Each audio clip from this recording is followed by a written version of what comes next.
Brock and Hunter. Rock 107 WIRX, WIRX.com. 639 Brock Hunter. Ooh, what's up, man? That was weird. Creeped me out, dude. What a weirdo. Anyway, let's get to it. It's time for your rock news and rock history. Here's your Plan B morning show rock news with Brock and Hunter.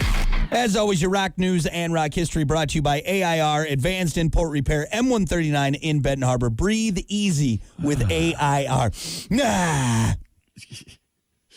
It's aggressive breath. So today's actually a really big day in music, especially for what WIRX plays. And so I got a twofer for you. On this day, today, marks the 30th anniversary of the Chili Peppers' fifth album, Blood, Sugar, Sex, Magic. Their breakthrough album, for sure. Gave them their biggest hits. Some fun little facts about this album, which is fantastic. It was their first collaboration with producer Rick Rubin.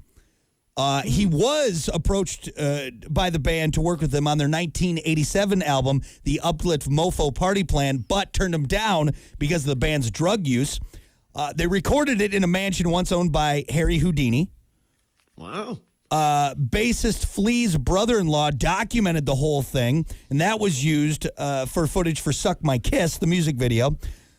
Biggest selling album for the band of all time, 8 million copies, peaked at number 3, had songs like Give It Away, Under the Bridge, Breaking the Girl, which, for my money, I know. Under the Bridge, great song. Suck My Kiss, awesome song. Oh, yeah. Breaking the Girl is probably my favorite Chili Pepper song. It's dude, it's so good. It's just amazing. It's amazing. It's just something about the Chili Peppers. It puts me in a certain time of my life, and it was growing up through high school. Yeah.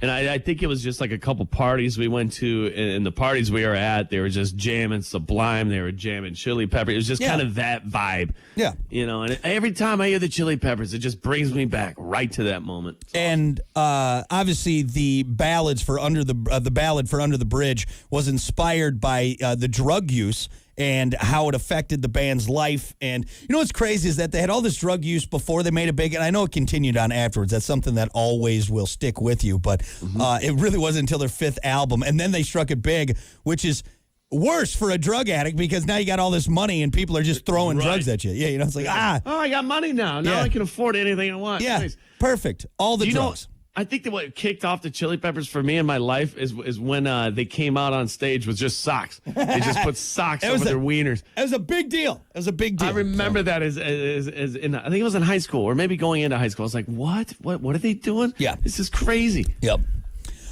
So 30 years ago today, Blood, Sugar, Sex, Magic was released and was a pivotal album in the 90s for sure.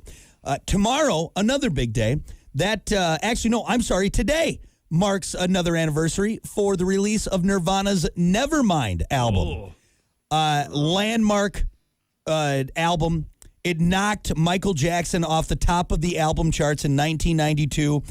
I mean, pretty much launched the grunge, I think, takeover. It's a huge album. Dude, huge massive. Album, man. It killed. I can confidently say Nevermind killed the hair metal genre at that point, because in the 80s you had all this. It was hair metal. It was big hair and guys wearing rouge and tight leather pants. And then you had Nevermind come out, the launch of Smells Like Teen Spirit and grunge. And not that grunge wasn't around. I don't want you to think that grunge wasn't around. It was kind of the bridge though to the era. Oh, dude, when they released Smells Like Teen Spirit and the music video came out on MTV, that was it. That signed the death warrant for hair metal because it switched. It literally the mindset like that.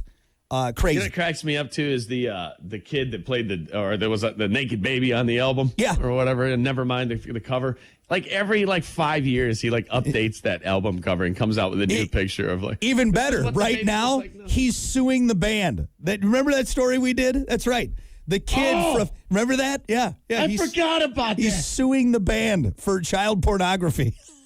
What an idiot! What an idiot! Oh man.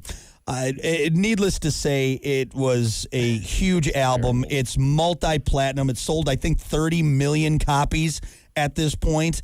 And just really, when you look at the lineup, Smells Like Teen Spirit, Come As You Are, Lithium, In Bloom. If that would have been the only album that Nirvana released, it'd still be one of the biggest of all time. Absolutely. Of all time. So. And sadly, we lost Kurt way too soon, and who knows what would have happened with Nirvana if he wouldn't have taken his own life. What was that, 94? Could you imagine? Crazy. Some of the music. Yep.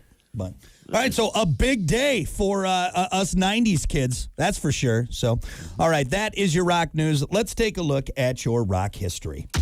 On this day in rock history. Obviously, on this day in rock history, you had, Blood Sugar, Sex Magic release, Nevermind release. So let's do something a little bit different than that. On this day in rock history, September 24th, let's go back to 1977. Styx released their single, Come Sail Away. It became their second top 10 hit, peaking at number 8. Come sail away, come sail away, come sail away with me. I like how it starts off kind of slow, very mellow, and then it just hits, man. It gets you every time. Fantastic. You got to see Styx when they were on tour around here, right? It wasn't here, but I think you and I have discussed that it was the same. I saw Journey, REO Speedwagon, and Styx in Milwaukee. I took a girl on a date out to the show in Milwaukee, and it was an awesome time, man. I think I will say, I think Styx stole the show. They weren't the openers. Styx stole the show. You're I think right so. on that. I think so. For sure. We had a thing called Venetian Festival back in this is before you came here to Michigan. But it was just like a big festival in downtown St. Joe at the Shadowland down there. And, dude, we used to have some great bands come through here. Yeah. Styx, REO Speedwagon. I think Winger was here. Nice. Winger's all right, but it's the other ones. Come on, it's on a Beavis and Butthead shirt. They're good. But, so big day for rock and roll here on WIRX. All right. That is your rock news and rock history. As always, brought to you by AIR, Advanced Import Repair. We'll be back.